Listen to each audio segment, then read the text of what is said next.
मैं डॉक्टर वत्सला बीए तृतीय वर्ष संस्कृत के विद्यार्थियों को प्रथम प्रश्न पत्र, जिसका नाम भारतीय धर्म एवं दर्शन है, इस प्रश्न पत्र में पहले आपको श्रीमद् भागवत गीता पढ़ाएंगे। गीता का द्वितीय अध्याय आपके पाठ्यक्रम में है।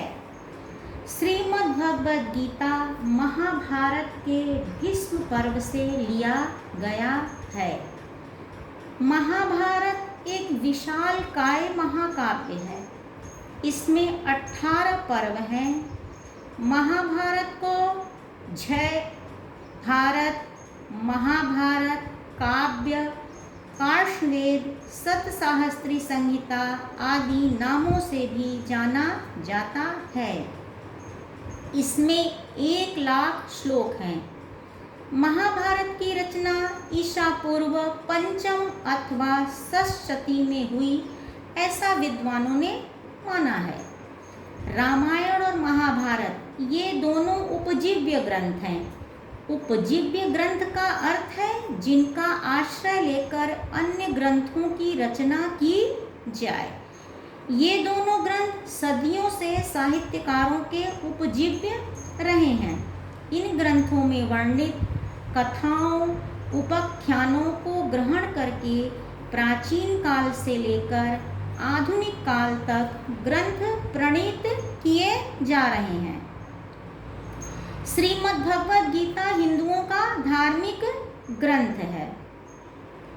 जिस किसी प्राणी की मृत्यु सन्निकट होती है, उसकी आत्मा को परम गति की प्राप्ति हो, इसलिए घर के लोग उसके पास बैठकर गीता का पाठ करते हैं, जिससे उसकी आत्मा को शांति, मोक्ष की प्राप्ति हो सके। इस तथ्य से सभी विद्यार्थी परिचित हैं। गीता में 700 श्लोक है तथा 18 अध्याय हैं। गीता में सभी धर्मों का सार तत्व है। इसीलिए इलाहाबाद उच्च न्यायालय के न्यायाधीश एस.एन. श्रीवास्तव ने कहा था कि श्रीमद् भगवद गीता को राष्ट्रीय धर्म ग्रंथ घोषित कर देना चाहिए, किंतु अभी तक गीता को राष्ट्रीय धर्म ग्रंथ घोषित नहीं किया गया है। आप लोग ये भी जानते होंगे कि गीता जयंती भी हर वर्ष मनाई जाती है, लेकिन गीता जयंती क्यों मनाई जाती है, इसके कारण को जानिए। इस दिन कृष्ण ने अर्जुन को गीता का उपदेश दिया था, इसीलिए गीता जयंती मनाई जाती है। गीता जयंती भारत के हर प्रांत में मनाई जाती है। हिंदी के अनुसार अगहन मास और अंग्रेजी दिसंबर मास के शुक्ल पक्ष की एकादशी को गीता जयंती मनाई जाती है। इस दिन गीता पाठ का आयोजन किया जाता है। आजकल गीता पर आधारित श्लोक पाठ, श्लोक गायन, श्लोक लेखन की प्रतियोगिताएं भी बालक बालिकाओं के लिए आयोजित की जाती हैं। जो विद्यार्थी इसमें भाग लेते हैं और सफल होते हैं, उन्हें पुरस्कृत भी किया जाता है। गीता का श्लोक पाठ कैसे करें या गीता के श्लोकों को कैसे गाना चाहिए, इसे हम आपको सुनाने का प्रयास कर रहे हैं। आप सीखने का, ग्रहण करने का प्रयास कीजिए। य एनं वेत्ति हन्तारम् ऐश्चैनं मन्यते हतम् उभौ तौ न विजानीतो न यं हन्ति न हन्यते। आगे देखिए। न जायते म्रियते वा कदाचिन्नायं भूत्वा भविता वा न भूयः अजो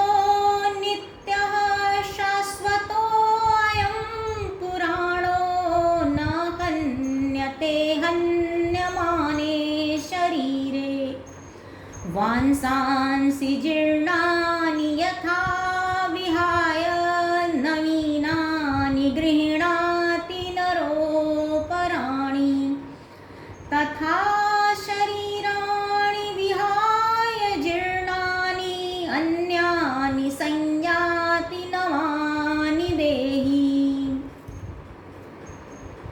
नैनं छिद्यन्ति शस्त्राणि नैनं दहति पावकः न चैनं क्लेदयन्तो आपो न शोष्यति मारुतः जातस्य हि ध्रुवो मृत्युर्ध्रुवं जन्म मृतस्य च तस्मात् अपरिहार्ये अर्थे न त्वं शोचितुम् अर्हसि हतो वा प्राप्यसि स्वर्गं जित्वा वा भोक्ष्यसे महीं तस्मात् उत्तिष्ठ कौन्तेय युद्धाय कृतनिश्चयः।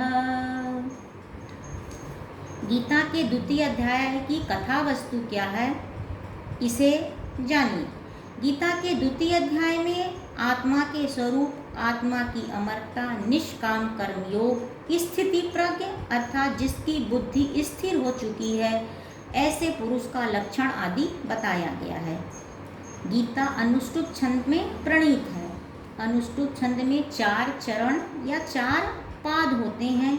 प्रत्येक चरण में 8 वर्ण होते हैं। इसे श्लोक भी कहते हैं।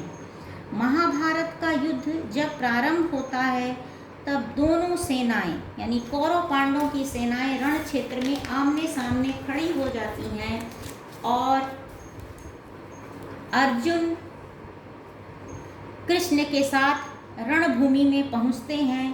तब अपने बंधु बांधवों को सामने खड़ा देखकर अर्जुन युद्ध करने से विरत हो जाते हैं। वे कहते हैं कि राज्य के लिए मैं इन पर शस्त्र नहीं चलाऊंगा, मैं युद्ध नहीं करूंगा। अर्जुन की निराशाजनक व हतोत्साहजनक स्थिति को देखकर कृष्ण ने अर्जुन को आत्मा की अमरता का प्रतिपादन करते हुए निष्काम कर्म करने की प्रेरणा दी। कृष्ण ने अर्जुन को अनेक प्रकार से उपदेश देकर समझाया कि धर्म सम्मत युद्ध करना ही श्रेयस्कर है, यही उनका कर्तव्य है। इन उपदेशों के पश्चात अर्जुन का मोह दूर होता है और वो युद्ध के लिए तैयार होते हैं।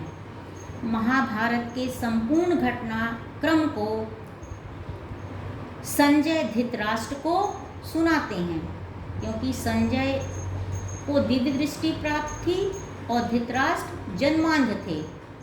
तो महाभारत के ये संपूर्ण घटनाक्रम को संजय धृतराष्ट्र को सुना रहे हैं। आज इतना ही। अगले दिन से हम आपको गीता के द्वितीय अध्याय के श्लोकों को पढ़ाएंगे।